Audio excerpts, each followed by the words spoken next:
Hello and welcome to the Lanta Biology class. আজকে আমরা DPP solve করব, daily practice problems. Respiration in plants, plant physiology, one of the most important chapters, এই চ্যাপ্টারটার উপর। So আর দেরি না করে let's find out কি কি question আছে আজকে আমাদের। First question বলছে, in which compartment of a cell does the process of glycolysis take place? So glycolysis প্রসেসটা আমাদের সেলের এক্স্যাক্টলি কোন পার্টে হচ্ছে? অপশন এ বলেছে গলগি কমপ্লেক্স, অপশন বি বলেছে এন্ডোপ্লাজমিক রেটিকুলাম, অপশন সি বলছে সাইটোপ্লাজম, অপশন ডি বলছে mitochondria. Of the four options আমাদেরকে জেনে নিতে হবে, আমরা যদি এলিমিনেশন প্রসেসে করি গলগি কমপ্লেক্স এন্ড ইআর এই দুটো কখনোই আনসার হতে পারে না। Glycolysis has nothing to do with Golgi complex and endoplasmic reticulum, কারণ basically endoplasmic reticulum and Golgi complex এমন দুটো অর্গানেল যারা basically associated with protein formation, protein folding, প্রোটিনের বিভিন্ন রকম মডিফিকেশন, তাদের প্যাকেজিং, এই সমস্ত নিয়ে, and to some extent production of a few macromolecules. But glycolysis এর সাথে to no extent Golgi complexের and ER এর কোনো সম্পর্ক আছে। So এখানে তাহলে দুটো অপশন আমাদের কাছে থেকে যায় এবং এই দুটো অপশনের মধ্যেই প্রায় আমরা গুলিয়ে ফেলি। অপশন সি বলছে সাইটোপ্লাজম, অপশন ডি বলছে মাইটোকন্ড্রিয়া। যদিও একটা major part of cellular respiration মাইটোকন্ড্রিয়াতে হয়, গ্লাইকোলাইসিসটা কিন্তু মাইটোকন্ড্রিয়াতে হয় না। গ্লাইকোলাইসিসটা ইজ রেস্ট্রিক্টেড টু সাইটোপ্লাজম এবং গ্লাইকোলাইসিস হয়ে যাওয়ার পরে ডাউনস্ট্রিমে যে সমস্ত প্রসেসেস গুলো আছে সেইগুলো মাইটোকন্ড্রিয়ার মধ্যে হতে থাকে। সো আমাদের কারেক্ট আনসার এখানে হচ্ছে option C cytoplasm. Just a second.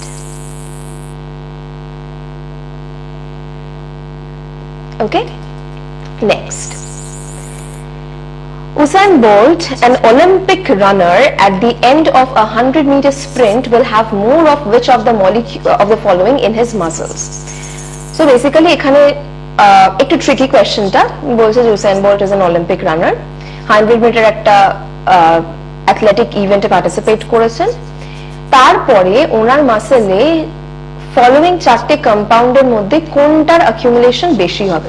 So basically আমাদেরকে বোঝাতে চাওয়া হচ্ছে এখানে যে উসাইন বোল্ট এক্সেসিভ মাসকুলার অ্যাক্টিভিটিতে পার্টিসিপেট করেছেন এবং সেই ইন্টেন্স মাসকুলার অ্যাক্টিভিটির ফলে কোন প্রোডাক্টটা অ্যাকিউমুলেট করবে তার মাসলসে।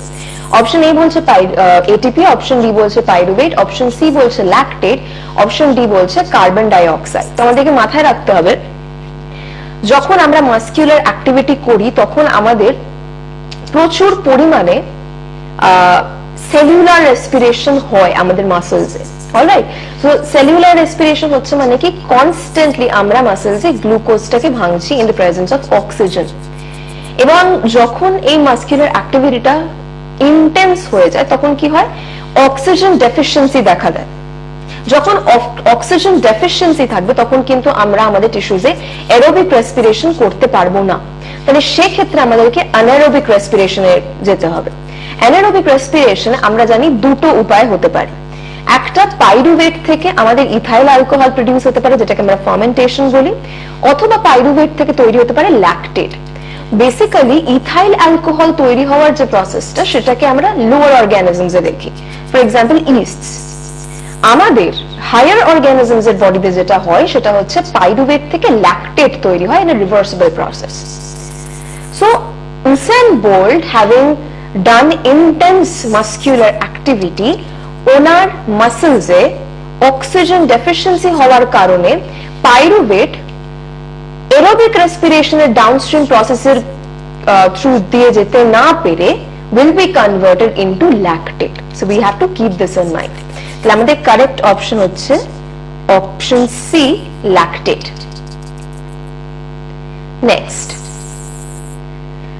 the process of transfer of electrons from glucose to molecular oxygen in bacteria and mitochondria is known as electrons এর যে ট্রান্সফারের প্রসেসটা from glucose to molecular oxygen in bacteria and mitochondria সেটাকে কি বলা হয়? সো এই ট্রান্সফার অফ ইলেকট্রনস বলতে আমরা বোঝাতে চাইছি এক্স্যাক্টলি, আমরা জানি যে সেলুলার রেসপিরেশনে যে বিভিন্ন স্টেপস গুলো হয় সেগুলো হচ্ছে glycolysis, decarboxylation of pyruvate, Krebs cycle and finally the electron transport chain. তো এই চারটে প্রসেসের থ্রু দিয়ে বেসিক্যালি কি হচ্ছে? ইলেকট্রন ট্রান্সফার হচ্ছে আমাদের একদম প্রাইমারি স্টার্টিং মলিকিউল গ্লুকোজ থেকে আমাদের একদম terminal molecule of the etc অক্সিজেনে। তো এই এন্টায়ার ট্রান্সফার অফ ইলেকট্রন ব্যাপারটাকে কি বলা হয়? টিসিএ সাইকেল হচ্ছে আমাদের ফার্স্ট অপশন। টিসিএ সাইকেল এটা হবে না এই কারণে because TCA cycle is just one of the processes যেটা এই এন্টায়ার সেলুলার রেসপিরেশনে ঘটে। So glucose has nothing to do with TCA cycle. Third option আমাদেরকে বলছে ফার্মেন্টেশন। আমরা একটু আগে দেখে এলাম ফার্মেন্টেশন আমরা কখন বলি? যখন pyruvate is being converted into ethyl alcohol in the absence of oxygen. So ফার্মেন্টেশনও হবে না। অপশনটি গ্লাইকোলাইসিস। গ্লাইকোলাইসিসে জাস্ট গ্লুকোজ থেকে পাইরুভেট তৈরি হচ্ছে, তারপরে প্রসেসটাকে আমরা গ্লাইকোলাইসিস বলি না। তাহলে এলিমিনেশনের থ্রু দিয়ে দেখলে আমাদের কাছে যে অপশনটা পড়ে থাকছে সেটা হচ্ছে option B, oxidative phosphorylation, and it is the correct answer. কিন্তু আমাদেরকে জানতে হবে যে why is it called oxidative phosphorylation? Basically phosphorylation কথাটা আমরা কখন ইউজ করি? যখন কোন রকম একটা কম্পাউন্ডকে আমরা ফসফেট গ্রুপস ট্রান্সফার করি, অর্থাৎ আমরা ফসফোরিলেট করছি কোন একটা কম্পাউন্ডকে। তো বেসিক্যালি আমরা দেখি যে এই যে ইটিসিতে যে ইলেকট্রন যে ট্রান্সপোর্টটা হচ্ছে তার ফলে আমরা এটিপি তৈরি করতে পারছি। এটিপি তৈরি হচ্ছে মানে এডিপি কে ফসফোরিলেট করে আমরা এটিপি তৈরি করছি, এবং এই এন্টায়ার স্কিমটাতে আমরা কনস্ট্যান্টলি অক্সিডেশন রিডাকশন ইউজ করছি, অক্সিডেশন রিডাকশনস রিঅ্যাকশনস হচ্ছে, এবং আমাদের যে ফাইনাল অ্যাকসেপ্টরটা that too is oxygen. So সেই জন্য এই ধরনের ফসফোরিলেশনটাকে আমরা অক্সিডেটিভ ফসফোরিলেশন বলি। ওকে, সো সেই জন্য আমাদের কারেক্ট আনসার হচ্ছে oxidative phosphorylation. Moving on, name the terminal acceptor of electrons in the mitochondrial etc. আমি এই মাত্র বললাম যে মাইটোকন্ড্রিয়াল ইলেকট্রন ট্রান্সপোর্ট চেইনে যে চারটে কমপ্লেক্স থাকে সেই চারটে কমপ্লেক্সের থ্রু দিয়ে ইলেকট্রনস ট্রান্সপোর্ট হয়ে পৌঁছয় অক্সিজেনের কাছে।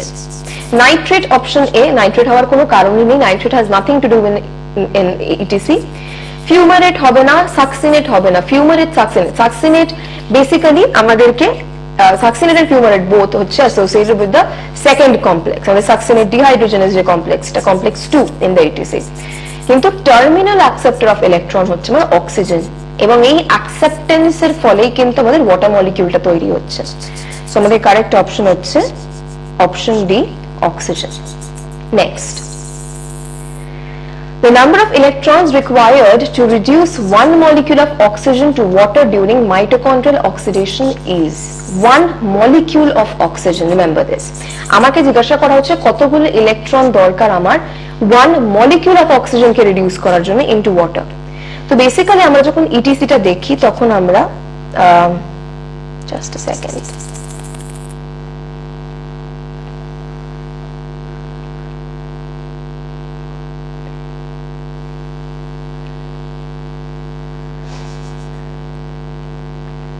সো যখন আমরা ইটিসি দেখি, আমরা যখন একটা সিরিজ অফ ইলেকট্রন ট্রান্সপোর্ট দেখছি থ্রু দ্য 4 কমপ্লেক্সেস, আমরা বেসিক্যালি তখন যেটা দেখি সেটা হচ্ছে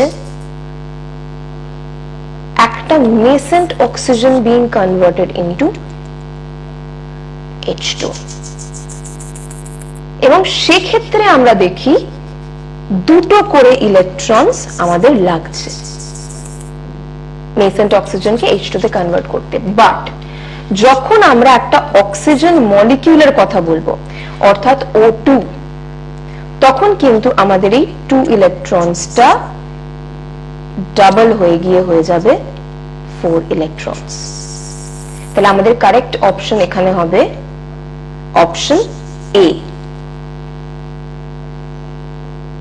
4 electrons.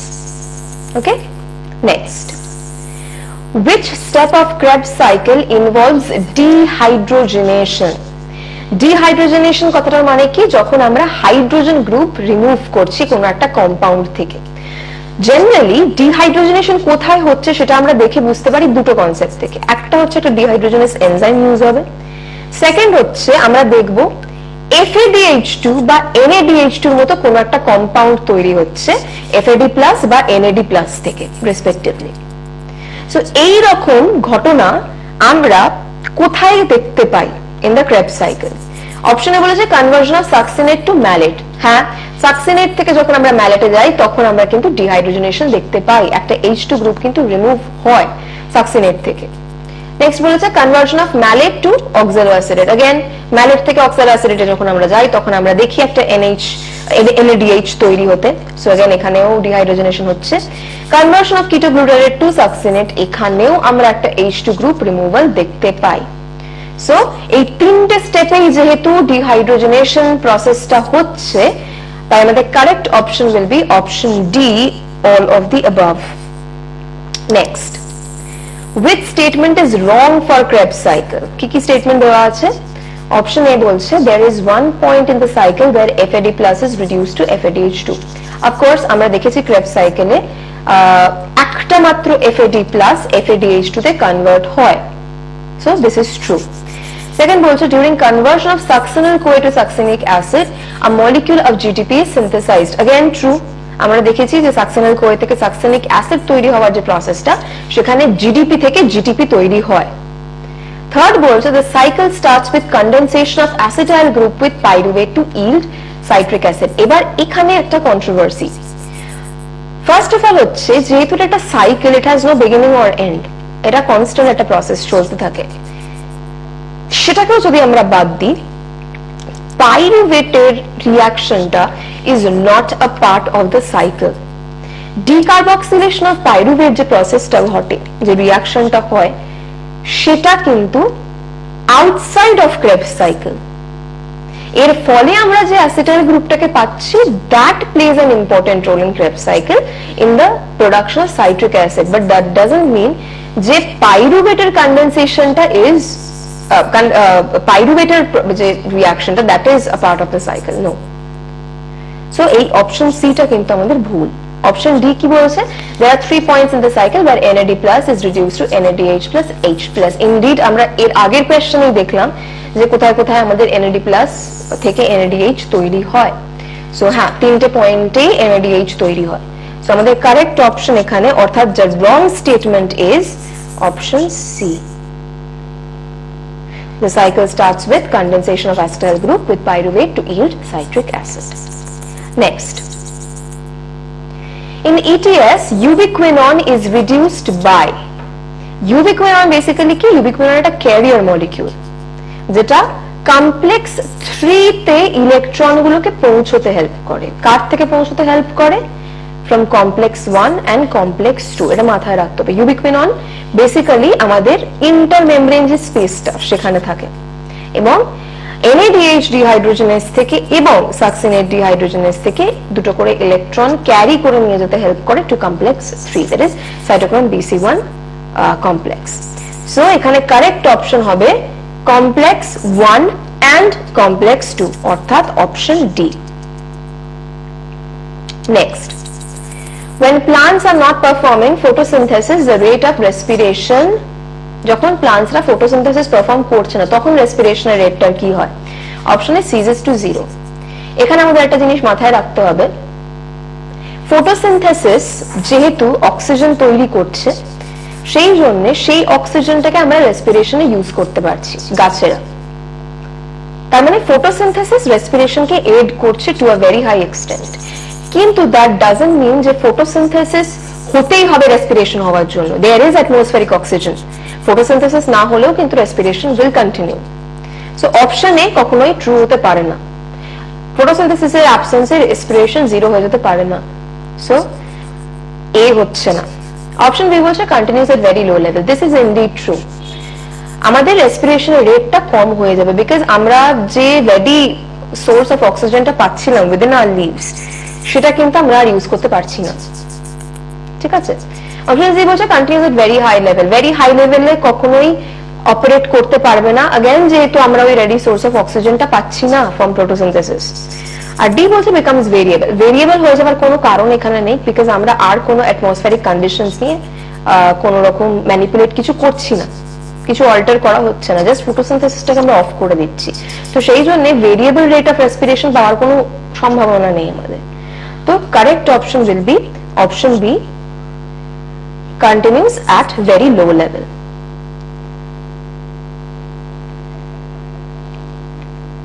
Okay, next, net ATP synthesized in the process of fermentation is, এখানে আমাদের একটা জিনিস মাথায় রাখতে হবে, both aerobic and anaerobic respiration, এই দুই ধরনের রেসপিরেশনে there is one particular process, one particular step that is common, সেটা কি? গ্লাইকোলাইসিস। গ্লাইকোলাইসিস এরোবিক রেসপিরেশনও হচ্ছে, গ্লাইকোলাইসিস ফার্মেন্টেশনও হচ্ছে। ভেরিয়েশনটা কোথায় হয়ে যায়? পাইরুভেটের ফেটে। যেখানে এরোবিক রেসপিরেশনে pyruvate goes on to the Krebs cycle after being decarboxylated, ফার্মেন্টেশনে কিন্তু তা হচ্ছে না, pyruvate is being converted into ethyl alcohol. এবং এই যে স্টেপটা ইথাইল অ্যালকোহল ফর্মেশন, এখানে কিন্তু কোনো এটিপি জেনারেশন হচ্ছে না। তাহলে দ্য অনলি প্লেস যেখানে এটিপি জেনারেট হতে পারে ফর fermentation is glycolysis. তাহলে আমাদের শুধু কি জানতে হবে এই কোয়েশ্চনটা আনসার করতে গেলে? গ্লাইকোলাইসিসে কতটা এটিপি সিনথেসাইজ হয়। আমরা জানি গ্লাইকোলাইসিসে basically net ATP gain 2 molecules হয়। সো আমাদের কারেক্ট অপশন কি হবে? 2 molecules. Okay, next, how many molecules of water are released when 3 molecules of glucose enter the aerobic cellular respiration? এটা আমরা আনসার করতে পারবো সিম্পলি যদি আমরা আমাদের রেসপিরেশনের যে কেমিক্যাল ইকুয়েশনটা সেটা দেখে থাকি। সব সময় 1 molecule of glucose কে আমরা যদি ব্রেক ডাউন করি using oxygen, 6 molecules of H2 তৈরি হয়। এটা আমরা শুধুমাত্র কেমিক্যাল ইকুয়েশনটা থেকেই ইনফার করে নিতে পারি। তাহলে সেই ক্ষেত্রে একটা গ্লুকোজ মলিকিউলে যদি আমরা 6 molecules of H2 পাই, তাহলে 3 molecules of glucose থাকলে obviously আমরা পাবো 3 into 6 18 molecules of H2O. তাহলে আমাদের correct answer is option D, option C, sorry, 18. Okay, last question for today. How many ATP molecules will be generated in a plant system during complete oxidation of 40 molecules of glucose? So আমরা basically জানি যে entire যে cellular রেসপিরেশনটা, সেখান থেকে আমাদের net gain of ATP হচ্ছে 36 to 38 molecules. আমাদেরকে দেখতে হবে যে যদি একটা গ্লুকোজ মলিকিউলের জন্য আমরা 36 to 38 এটিপি পাই, তাহলে আমরা 40 মলিকিউলস অফ গ্লুকোজের জন্য কত পাবো? আমরা যদি 40 into 36 করি, it gives us 1440. এক্স্যাক্টলি এটাই আমাদের আনসারে আছে। যদি আমরা 38 কে দিয়ে 40 কে মাল্টিপ্লাই করি, we get 1520. এটা কিন্তু আনসারে নেই। সো আমাদের correct option obviously will be option C, 1440. Okay, so this is how আমরা রেসপিরেশনের প্রবলেমস গুলো সলভ করি। এরকম কিছু থিওরিটিক্যাল কোয়েশ্চেন্স থাকে যেগুলো সিম্পলি আমাদেরকে ভালোভাবে বইটা পড়লে আমরা উত্তর করতে পারি, and then there are certain tricky questions যেগুলো একটু আমাদেরকে বুঝতে হয় অ্যাপ্রোচটা, যে আমরা কিভাবে প্রসিড করবো। ফর এক্সাম্পল এই উসেন বোল্টের কোয়েশ্চেনটা বা ফার্মেন্টেশনে কত মলিকিউল অফ এটিপি তৈরি হয়, তো এগুলো একটু অ্যাপ্রোচটা আমাদেরকে জেনে নিতে হয়। ওকে, সেটা অসুবিধা হয় না যদি আমাদের কনসেপ্টটা ক্লিয়ার থাকে অন দিস চ্যাপ্টার। আর there are certain questions যেখানে একটুখানি আমাদেরকে ম্যাথমেটিক্যাল কিছু ক্যালকুলেশনস করতে হয়। ওকে, more or less এই 12টা question sums up the entire chapter from the aspect of obviously competitive পরীক্ষা। যদি আমরা বোর্ডস এর পরীক্ষার জন্য চিন্তা করি, তাহলে obviously আমাদেরকে সেক্ষেত্রে ডিটেইলস এ প্রত্যেকটা প্রত্যেকটা যে সাইকেলস গুলো প্রসেসেস গুলো রয়েছে সেগুলো অনেক বেশি ডিটেইলসে মুখস্থ করতে হবে অবভিয়াসলি লিখতে পারার জন্য, বিকজ এখানে ফর কম্পারেটিভস we just memorize, মানে আমাদের মানে বসে বসে শুধু পাতার পর পাতা মুখস্থ করে যাচ্ছি এরকম কিছু হয় না ফর কম্পারেটিভস। ওকে, কম্পারেটিভস এ হচ্ছে কতবার আমি জিনিসটাকে পড়বো যাতে জিনিসটা আমার মাথায় জাস্ট ছেপে যায়। ওকে, কারণ যা সিলেবাস সেটা আমাদের পক্ষে সেটা আমরা যদি মুখস্থ করতে বসি that would be next to impossible for us. Okay, so আমাদেরকে জাস্ট কি করতে হয়, ফর এক্সাম্পল আমরা যেমন যখন গল্পের বই পড়ি, ওকে, আমার একজন স্যার আমাকে এই কথাটা বলতেন যে আমরা যখন গল্পের বই পড়ি আমরা তো গল্পের বইটা মুখস্থ করি না, তাহলে আমরা মনে রাখি কি করে ইচ এন্ড এভরি ক্যারেক্টারের নাম, কোথায় কি হয়েছে, এভরি প্লট টুইস্ট সবকিছু আমাদের মনে থাকে। হাউ? বিকজ আমরা যখন গল্পের বইটা পড়ি আমরা ইন্টারেস্টের সাথে পড়ি, for example just the first thing. Secondly হচ্ছে আমাদের মাথার মধ্যে কনস্ট্যান্টলি সেই জিনিসটা চলতে থাকে। সো আমরা আমাদের মানে আমরা আনকনসিয়াসলি জিনিসটাকে নিয়ে মাথার মধ্যে অনেক বেশি চার্ন করছি, রুমিনেট করছি আমরা জিনিসটা। এন্ড ফাইনালি গল্পের বই আমরা পড়ি অনেকবার, মুখস্থ করি না, পড়ি, রিড করি। So this is how we need to deal with these chapters too for comparatives. Okay? So যদি ভিডিওটা ভালো লেগে থাকে তোমাদের, please do like, share and subscribe to the channel. Thank you.